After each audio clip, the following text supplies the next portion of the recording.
So hey guys, welcome back to my channel. आप लोगों को सबसे पहले मेरा नमस्कार, राधे राधे, ओम नमः शिवाय। तो आज का ब्लॉग है हमारा तीज व्रत। जिस दिन हम लोगों ने तीज व्रत रखा था, मैंने उस दिन ये वीडियोस बनाया था और मैं वीडियो अपलोड कर रही हूँ आप लोगों के लिए। आप लोग भी देखें और देखिए कि कैसे कैसे हमने और सासू माँ ने, हम दोनों ने मिलकर के तीज का व्रत किया और पूजा कथा आरती किस प्रकार की। तो बिना स्किप किए हुए आप सब लोग मेरी वीडियो पर बने रहें और देखें कि कैसे हमारी पूजा अच्छे से संपन्न हुई। तो ठीक है दोस्तों।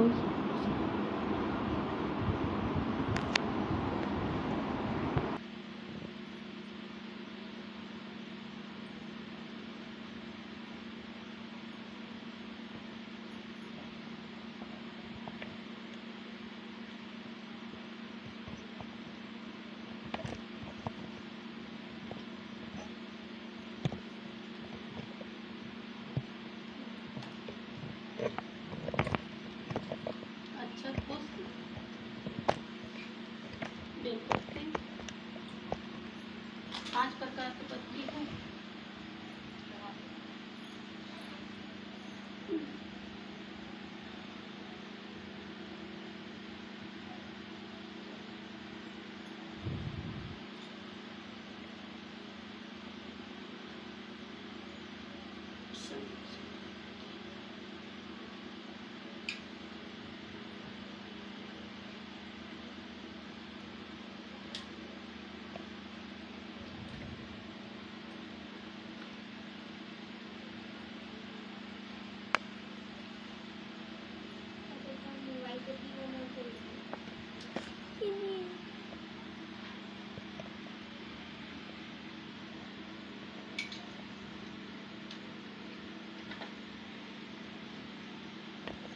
इस पर केला होगा, मिट्टी दिखाओ, उतारो।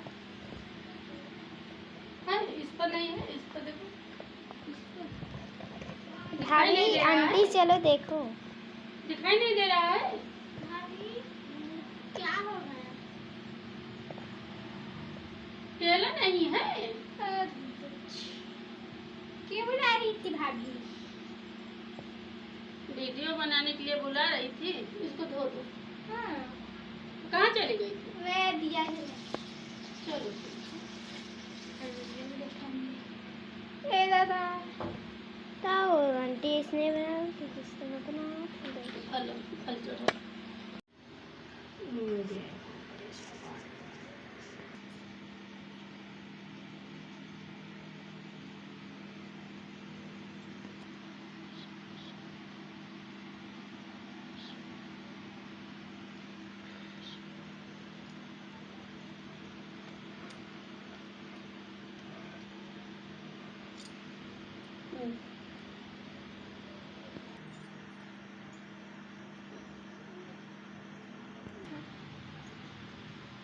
शिव पार्वती जी की जय। हड़तालिका तीज। तीजों का व्रत कब और क्यों? हड़तालिका तीज का यह प्रसिद्ध व्रत भादो मास के शुक्ल पक्ष में तृतीया को किया जाता है। तृतीया तिथि को किए जाने के कारण स्त्रियों में यह व्रत अधिकतर तीजों नाम से जाना जाता है। कुंवारी स्त्रियों में यह व्रत इच्छित वर पाने की आशा से तथा विवाहित स्त्रियां सुहाग की रक्षा और पति सुख की कामना करके करती हैं। प्राचीन काल से चल रही मान्यता है कि इस व्रत को करने वाली स्त्रियां पार्वती के समान सुखपूर्वक जीवन यापन करके शिवलोक को प्राप्त होती हैं। श्री पार्वती भगवान की जय। हरतालिका व्रत का विधान। व्रत करने वाला व्यक्ति सूर्योदय से पहले उठे और भगवान शंकर जी का स्मरण करे, फिर नित्य कर्मों से निवृत्त होकर शिवालय में जाए जहाँ पूजन करना हो और कथा पढ़नी अथवा सुननी हो। यदि हो सके तो शिव मंदिर में शिव पार्वती पूजन के लिए केले के वंदनवार इत्यादि अनेक पुष्पमालाओं से सुसज्जित एक सुंदर मंडप तैयार कर लें। सुहाग चाहने वाली स्त्रियों को शंकर पार्वती की बालू रेत की प्रतिमा बनाकर उसे इस मंडप में स्थापित कर पूजा करनी चाहिए। पूजा में शिव पार्वती से संबंधित कोई भी स्तोत्र अथवा शिव चालीसा का पाठ कर सकते हैं। तत्पश्चात एकाग्रचित्त से नीचे लिखी कथा पढ़ें। हरितालिका तीज। तीजों की कथा। जिसके दिव्य केशों पर मंदार आक के पुष्पों की माला शोभा देती है और जिन भगवान शंकर ने मस्तक पर चंद्र और कंठ में मुंडों की माला पड़ी हुई है, जो माता पार्वती दिव्य वस्त्रों से तथा भगवान शंकर दिगंबर वेश धारण किए हैं उन दोनों भवानी शंकर को नमस्कार करता हूँ। कैलाश पर्वत के सुंदर शिखर पर माता पार्वती जी ने श्री महादेव जी से पूछा, हे महेश्वर, मुझसे आप वह गुप्त से गुप्त वार्ता कहिए जो सबके लिए सब धर्मों से भी सरल तथा महान फल देने वाली हो। हे नाथ, यदि आप भली भांति प्रसन्न हैं तो आप उसे मेरे सम्मुख प्रकट कीजिए। हे जगन्नाथ, आप आदि मध्य और अंत रहित हैं, आपकी माया का कोई पार नहीं है। आपको मैंने किस भांति प्राप्त किया है? कौन से व्रत तप तथा दान के पुण्य फल से आप मुझको वर रूप में मिले?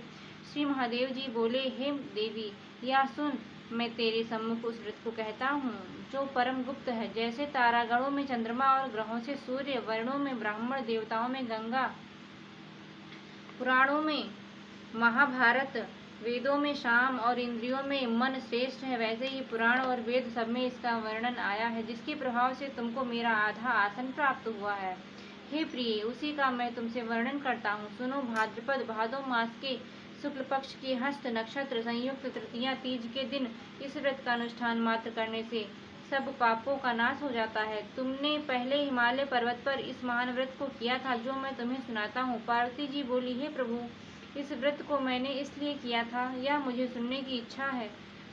इस व्रत को मैंने किस लिए किया था या मुझे सुनने की इच्छा है, सो कृपा करके कहिए। शंकर जी बोले, आर्यावर्त में हिमालय नामक एक महान पर्वत है, जहाँ अनेक प्रकार की भूमि अनेक प्रकार के वृक्षों से शोभित है, जो सदैव बर्फ से ढके हुए तथा गंगा की कल का ध्वनि से शब्दायमान रहता है।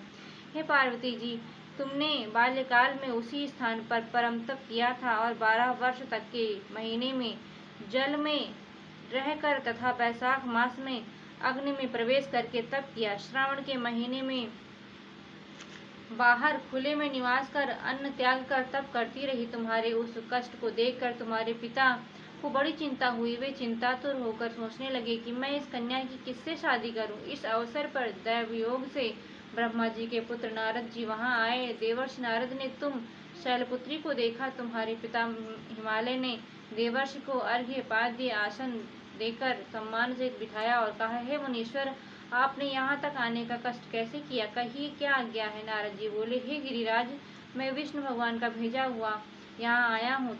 तुम मेरी बात सुनो। आप अपनी कन्या को उत्तम वर को दान करें। ब्रह्मा, इंद्र, शिव आदि देवताओं में विष्णु भगवान के समान कोई भी उत्तम नहीं है, इसलिए मेरे मत से आप अपनी कन्या का दान भगवान विष्णु को ही दें। हिमालय बोले, यदि भगवान वासुदेव स्वयं ही कन्या को ग्रहण करना चाहते हैं और इस कार्य के लिए ही आपका आगमन हुआ है, तो वह मेरे लिए गौरव की बात है। मैं अवश्य उन्हें ही दूंगा। हिमालय का यह आश्वासन सुनते ही देवर्षि नारद जी आकाश में अंतर्ध्यान हो गए और शंख, चक्र, गदा, पद्म एवं पीताम्बरधारी भगवान विष्णु के पास पहुँचे। नारद जी ने हाथ जोड़कर भगवान विष्णु से कहा, प्रभु, आपका विवाह कार्य निश्चित हो गया है। इधर हिमालय ने पार्वती जी से प्रसन्नता पूर्वक कहा, हे पुत्री, मैंने तुमको गरुड़ध्वज भगवान विष्णु को अर्पण कर दिया है। पिता के इन वाक्यों को सुनते ही पार्वती जी अपनी सहेली के घर गई और पृथ्वी पर गिरकर अत्यंत दुखित होकर विलाप करने लगी। उनको विलाप करते हुए देखकर सखी बोली, हे देवी, तुम किस कारण से दुख पाती हो, मुझे बताओ। मैं अवश्य ही तुम्हारी इच्छा पूर्ण करूंगी। पार्वती बोली, हे सखी, सुन, मेरी जो मन की अभिलाषा है सुनाती हूँ। मैं श्री महादेव जी को वर्ण करना चाहती हूँ। मेरे इस कार्य को पिताजी ने बिगाड़ना चाहा है, इसलिए मैं निसंदेह इस शरीर का त्याग करूंगी। पार्वती के इन वचनों को सुनकर सखी ने कहा, हे देवी, जिस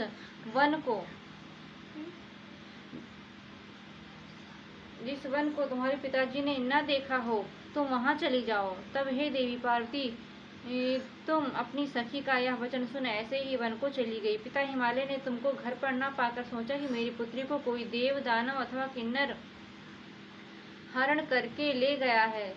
मैंने नारद जी को वचन दिया था कि मैं पुत्री का गरुड़ध्वज भगवान के साथ वर्ण करूंगा। हाय, अब यह कैसे पूरा होगा? ऐसा सोचकर वे बहुत चिंतातुर व मूर्छित हो गए। तब सब लोग हाहाकार करते हुए दौड़े और मूर्छा दूर होने पर गिरिराज से बोले कि हमें आप अपनी मूर्छा का कारण बताओ। हिमालय बोले, मेरे दुख का कारण यह है कि मेरी रत्न रूपी कन्या को कोई हरण कर ले गया। या सर्प डस गया, या किसी सिंह या व्याघ्र ने मार डाला है, वह ना जाने कहाँ चली गई, या उसे राक्षस ने मार डाला है। इस प्रकार कहकर गिरिराज दुखी तो होकर ऐसे कांपने लगे जैसे तीव्र वायु के चढ़ने पर कोई वृक्ष कांपता है। तत्पश्चात हे पार्वती, तुम्हें गिरिराज साथियों सहित घने जंगल में ढूंढने निकले। सिंह, व्याघ्र, रीछ आदि हिंसक जंतुओं के कारण वन महाभयानक प्रतीत होता था। तुम भी सखी के साथ भयानक जंगल में घूमती हुई वन में एक नदी के तट पर एक गुफा में पहुंची। उस गुफा में तुम अपनी सखी के साथ प्रवेश कर गई, जहाँ तुम अन्न जल का त्याग करके बालू का लिंग बनाकर मेरी आराधना करती रही। उस समय पर भाद्रपद मास की हस्त नक्षत्र युक्त तृतीया के दिन तुमने मेरा विधि विधान से पूजन किया तथा रात्रि को गीत गायन करते हुए जागरण किया। तुम्हारे उस महाव्रत के प्रभाव से मेरा आसन डोलने लगा। मैं उसी स्थान पर आ गया जहाँ तुम और तुम्हारी सखी दोनों थीं। मैंने आकर तुमसे कहा हे वरानने, मैं तुमसे प्रसन्न हूँ, तू मुझसे वरदान मांग। तब तुमने कहा कि हे देव, यदि आप मुझसे प्रसन्न हैं तो आप महादेव जी ही मेरे पति हूँ। मैं तथास्तु ऐसा कहकर कैलाश पर्वत को चला गया और तुमने प्रभात होते ही मेरी उस बालू की प्रतिमा को नदी में विसर्जित कर दिया। हे सुबह, तुमने वहाँ अपनी सखी सहित व्रत का पारायण किया। इतने में तुम्हारे पिता हिमवान भी तुम्हें ढूंढते ढूंढते उसी घने वन में आ पहुँचे। उस समय उन्होंने नदी के तट पर 2 कन्याओं को देखा तो वे तुम्हारे पास आ गए और तुम्हें हृदय से लगाकर रोने लगे और बोले, बेटी, तुम इस सिंह व्याघ्रादि युक्त घने जंगल में क्यों चली आई? तुमने कहा, हे पिता, मैंने पहले ही अपना शरीर शंकर जी को समर्पित कर दिया था, किंतु आपने इसके विपरीत कार्य किया, इसलिए मैं वन में चली आई। ऐसा सुनकर हिमवान ने तुमसे कहा कि मैं तुम्हारी इच्छा के विरुद्ध यह कार्य नहीं करूंगा। तब वे तुम्हें लेकर घर को आए और तुम्हारा विवाह मेरे साथ कर दिए। हे प्रिय, उसी व्रत के प्रभाव से तुमको मेरा अर्धासन प्राप्त हुआ है। इस व्रतराज को मैंने भी अभी तक किसी के सम्मुख वर्णन नहीं किया है। हे देवी, अब मैं तुम्हें यह बताता हूँ कि इस व्रत का यह नाम क्यों पड़ा। तुमको सखी हरण करके ले गई थी, इसलिए हरतालिका नाम पड़ा। पार्वती जी बोली, हे स्वामी, आपने इस व्रतराज का नाम तो बता दिया, किंतु मुझे इसकी विधि एवं फल भी बताइए कि इसके करने से किस फल की प्राप्ति होती है। तब भगवान शंकर जी बोले, इस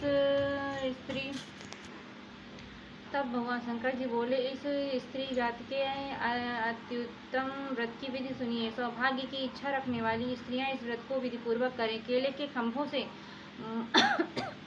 मंडप बनाकर उसे बंधनवारों से सुशोभित करें। उसमें विविध रंगों के उत्तम रेशमी वस्त्र की चांदनी ऊपर तान दें। चंदन आदि सुगंधित द्रव्यों को लेपन करके स्त्रियां एकत्र हों। शंख, भेदी, मृदंग आदि बजावे। विधि पूर्वक मंगलाचार करके श्री गौरी शंकर की बालू निर्मित प्रतिमा स्थापित करके फिर भगवान श्री पार्वती जी का गंध, धूप, पुष्प आदि से विधि पूर्वक पूजन करें।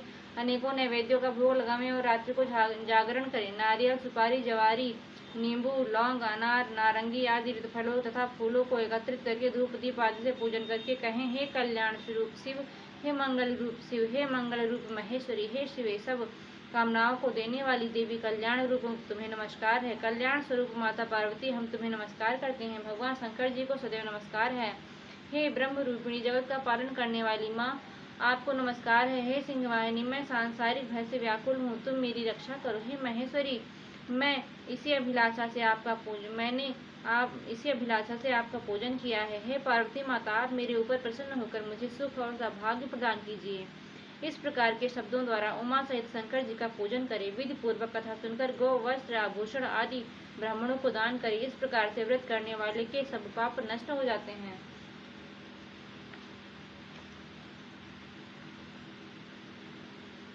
बोल दे शिव पार्वती भगवान की जय।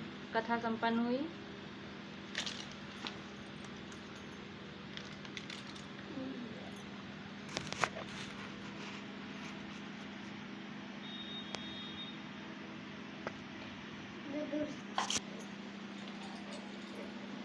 दक्षिण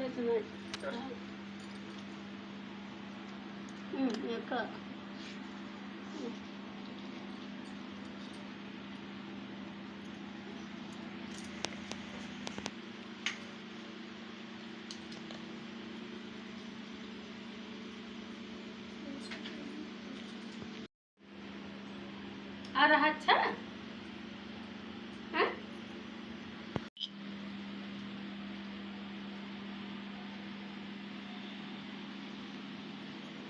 ब्रह्मा विष्णु सदा शिव ब्रह्मा विष्णु सदा शिव अर्धांगी धारा ओम जय शिव ओंकारा एकानन चतुरान पंचानन राजे स्वामी पंचानन राजे हंसासन गरुड़ासन हंसानन गरुड़ासन शिव ओंकारा दो भुज चार चतुर्भुज दस भुज तेत शिवानंद स्वारा ब्रह्मा विष्णु सदा शिव अर्धांगी धारा ओम जय शिव ओंकारा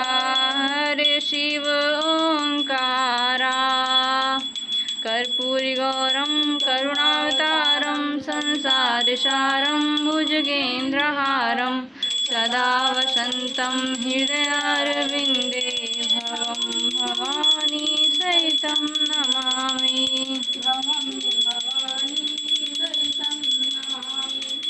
दुर्गा सिंहासनी दुर्गा जय जय काली विनाशिनी काली जय जय उमा उमा ब्रह्माणी जय जय राधा सीता रुक्मिणी जय जय जय अम्बे जय जय भोले जय जय बजरंग जय जय माता जय भोलेनाथ। मेरा चेहरा आएगा उधर आ रहा है। आप भी आओ ना आंटी।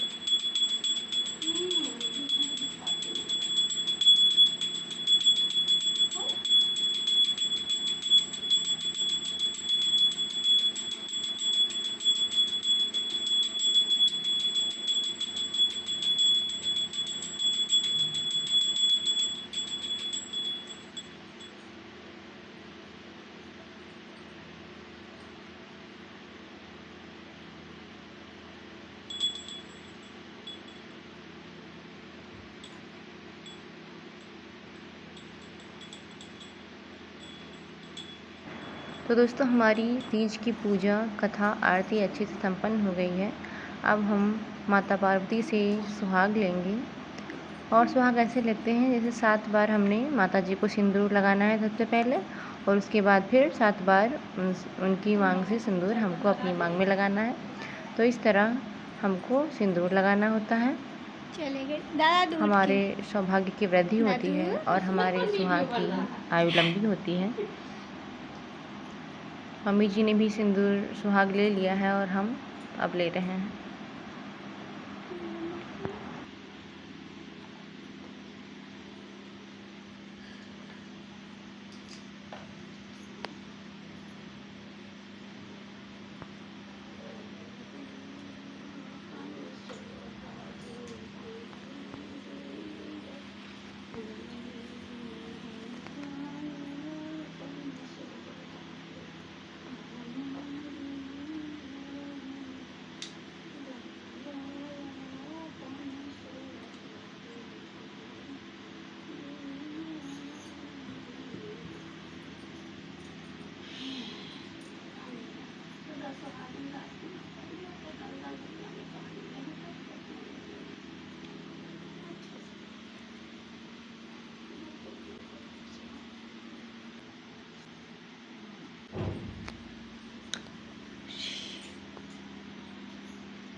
तो हमारी आज की तीज की पूजा बहुत अच्छे से पूरी हो गई है। सभी बच्चों ने भी हमारा बहुत साथ दिया। तो इस प्रकार हम और मम्मी दोनों लोग पूजा